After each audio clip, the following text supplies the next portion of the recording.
Hello there. Welcome back this week in continuation of our conversation around vision.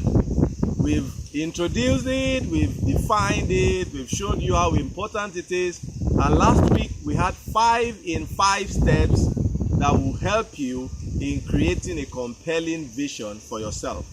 This week I want to dwell a bit more on this concept by focusing on envisioning. When I say that, some of you might think, what's the difference?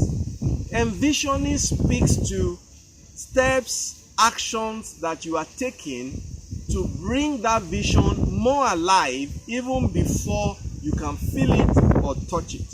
And that is why this week, our quote for the week is, "There is inspiration in action." Sincerely, you can't see the entire picture right from the beginning, but as you start from wherever you are with whatever you can on that journey, you'll be shocked how much inspiration you are able to find. That is why the hashtag for this week is what? Take action. Yes, take action. Now you are wondering why I am so heavy on action this week. This is the reason. The concept of vision can sound very esoteric, very far away. But believe me, until you take action on it, it stays there, nothing happens. And that is why when we are speaking about envisioning, I want to use the opportunity to bring it out of you to say, how can you take it a step further? For some of you, this is very straightforward. From the beginning, you have an idea of what you need to do and you are running with it. And for some, it's a bit scattered, and I just want to take some time to give you an example. It's practically impossible to answer all the questions and provide all the scenarios in a 7-minute video. But if I use one example, I hope it helps others. And if you need help, like I'll keep saying, feel free to write, let us know, and whatever we can to help you, we will do it. But let me take this example. Let's say you are one of the people or the subscribers who've been watching this series since we started. You've seen the series on purpose, you have seen the 2 that we've already done on vision, and maybe you have your own live design project booklet and you started writing, and what did you find? You noticed that you love to cook. In fact, people beg you to come and cook, whether you are NYC or you are in church or mosque. Okay, maybe you also realize that you love to serve, you like shopping, you like running errands. Maybe you also realize that, look, you are one person who enjoys being in the background, being in the shadow, you are comfortable with that, and maybe other things like that. And as you begin to distill, you then begin to say vision. What do I want? And maybe some of the things coming up is, maybe you could have an eatery. Maybe you realize that you actually could have an old people's home and set up one. Or maybe you also want to have a business where people can send you on errands, maybe to go to the supermarket or whatever and run around and buy for them, and you make a cut on it. Let's say all these options exist.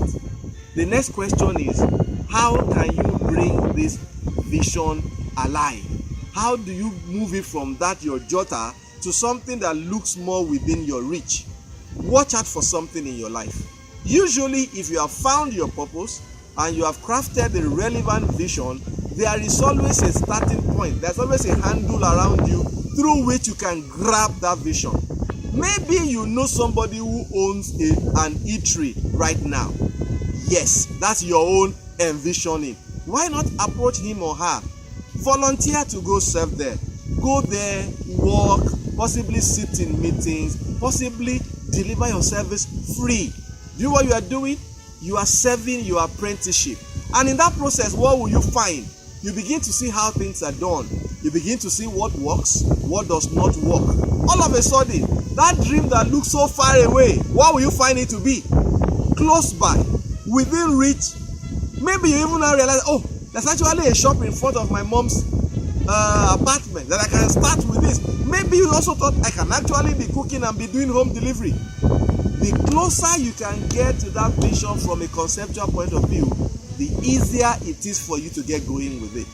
Or maybe you don't even have anything around like that you could go serve on or connect with. There's another way you can envision your vision. All right? And what do? Get a cardboard, get a flex, get a banner, something broad, go online, find relevant pictures. Pictures of an eatery, pictures of a restaurant, of people queuing to buy, of your order. Start creating your menu list. Believe me, if you can go through this, you will be shocked how close the vision is, and you will find ways through which you can start and get going, and in no time at all you will realize that it's not so far away. So this week is about envisioning. Whatever you can do, get going with it now. There is inspiration in action. Start from where you are with what you have, and then see how your dream, how your vision acquires a life of its own and moves you along in the direction you want to go. Thank you once again for being here. It's very tiring, but I love this because I'm hoping that somewhere out there somebody is hearing this and is helping. On the screen you have all the channels. You can follow me on Twitter, like us on Facebook, subscribe on YouTube, send us questions via email. Even if it's a thumbs down, let's know you are there. Let's know how much we are making sense to you. And if there are ways we can help, we are offering again. Reach out, gladly we'll be there to help you. See you next week as we land this by focusing on the pitfalls that you need to avoid as you are crafting your compelling life vision. Once again, T-Mac is my name, and all I'm trying to do is make a little difference. Thank you. See you next week. Bye.